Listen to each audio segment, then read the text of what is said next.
जय श्री कृष्णा। दामोदर लीला के बारे में सभी जानते होंगे, अगर जो नहीं भी जानते हैं तो आज मैं उनको ये बता दूं कि जो दामोदर मास का नाम दिया गया है, तो ये दामोदर मास क्यों नाम दिया गया इस कार्तिक के महीने को। तो इसके अंदर भगवान कृष्ण ने बहुत ही प्यारी, बहुत ही सुंदर लीला की थी। उसी लीला के आधार पर इसको दामोदर मास भी कहते हैं। दामोदर, दाम का मतलब होता है रस्सी और उदर मतलब पेट। इस दिन माँ यशोदा ने कृष्ण भगवान के पेट पे रस्सी बांधी थी, तो और उनको बांधा था पोखली के साथ। तो बहुत ही प्यारी ये लीला है जो मैं आपको आज बता रही हूँ।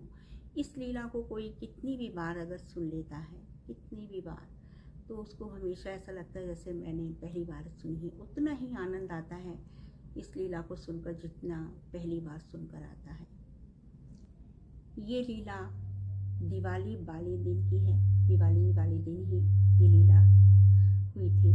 इसमें यशोदा माँ बैठी हुई हैं और कृष्ण भगवान आते हैं उनकी गोदी में, और वो अपनी गोदी में उनको लिटा लेती हैं और उनको बहुत प्यार से अपनी गोदी में लिटा के स्तनपान करा रही हैं।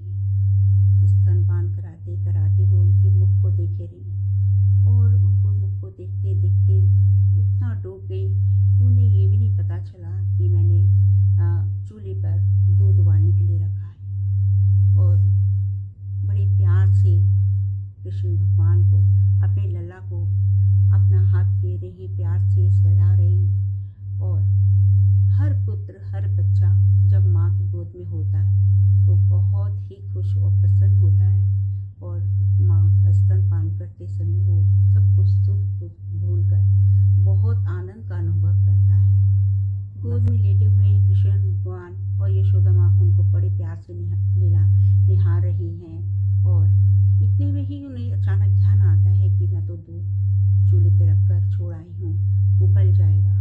और वो उनको, लल्ला को अपने गोद से उतार के नीचे बिठाती हैं और एकदम अपना रसोई घर की तरफ भागती हैं। इतने में कृष्ण भगवान को बहुत गुस्सा आता है। ठीक है, अब मैं भी अपनी माँ को तंग करूँगा, बस वो मन में सोचते हैं। और माँ किचन में होती है यशोदा माँ, और वो अपने दोस्तों को बुलाते हैं। वो माता ने, उनकी माँ ने उनको जो मक्खन वगैरह निकाल के जो रखा होता है मटकी के अंदर, तो वो उनको तोड़कर वो मक्खन खाने लग जाते हैं। और वही मक्खन वो अपने दोस्तों को बुला के कहते हैं आओ तुम भी खाओ। बांदरों को बुलाते हैं, पूरा घर में मक्खन चारों तरफ बिखेर देते हैं। और थोड़ी ही देर बाद जब यशोदा बाहर निकलती है, वो देखती है कि ये सब किसने किया। देखती है लल्ला ने ये सब किया। कृष्ण भगवान का हाथ पकड़ती हैं और गुस्से में लेकर चलती हैं, आज मैं तुम्हें जरूर सजा दूंगी। और कृष्ण भगवान कहते हैं कि नहीं नहीं भैया, नहीं नहीं, वो लेकिन नहीं सुनती एक भी। और उनका हाथ पकड़ के वो बस खींच के उनको आंगन की तरफ लेके जाती हैं, जहाँ पर ओखल होता है, जहाँ पहले के लोग मसाला वगैरह ओखल से ही कूटा करते थे।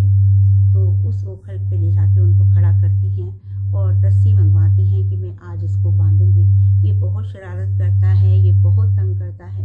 और कृष्ण भगवान एकदम चुप होकर खड़े हो जाते हैं, क्योंकि ये लीला तो उन्होंने ही रची थी। और उसके बाद यशोदा माँ जब रस्सी से उनको बांधती है, उनका जो उदर पे तो 2 उंगल छोटा पड़ता है।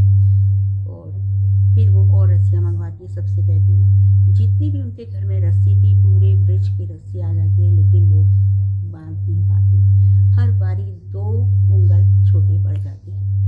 अब कृष्ण भगवान सोचते हैं माँ बहुत परेशान हो गई है, अब मुझे माँ को परेशान नहीं करना। तो वो फिर लीला रचते हैं, और फिर उसके बाद जब माँ रस्सी बांधती है तो वो बन जाती है। तो ये लीला थी दामोदर लीला, जो रस्सी उनके उदर में बांधी थी माँ यशोदा ने आज ही के दिन, दिवाली वाले दिन। तो उस दिन इसलिए उसका नाम दामोदर रखा गया।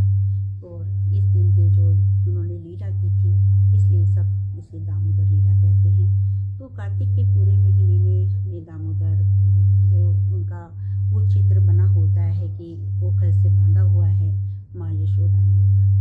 पूजा, उनकी अर्चना, उनकी आरती करते हैं और उसका जो आनंद मिलता है वो बहुत ही अद्भुत है। और ये जो लीला है, इसकी जो भी कहानी है, अगर किसी को नहीं पता तो मुझे कमेंट्स में ज़रूर बताना। और किस किस ने ये पहली बार ये कथा सुनी है, मुझे कमेंट्स करके ज़रूर बताना। जय श्री कृष्ण।